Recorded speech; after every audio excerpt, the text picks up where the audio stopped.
کیا بات ہے کہ آج دنیا کا مسلمان ایک آدمی نیو یارک کا میئر بن سکتا ہے ممدانی، لندن کے اندر میئر بن سکتا ہے ایک خان، ہندوستان کے اندر کسی مسلم یونیورسٹی کا کوئی آدمی وائس چانسلر نہیں بن سکتا، اور اگر بنے گا تو اعظم خان کی طرح جیل کے اندر جائے گا، اقبال کی طرح اولاد جیل میں ڈال دی جائے گی۔ آج دیکھ لیجیے الفلاح کا کیا ہو رہا ہے،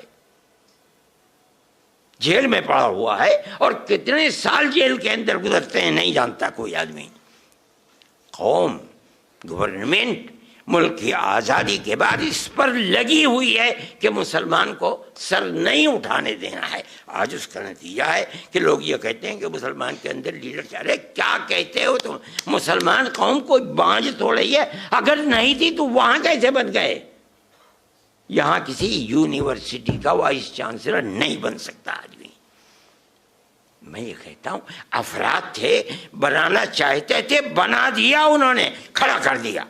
آج افراد بنانے والے لوگ نہیں رہ گئے، حوصلے پست کر دیے گئے۔ گورنمنٹ چاہتی ہے کہ ان کے پیروں کے نیچے سے زمین نکل جائے، آج نکلی ہوئی ہے زمین۔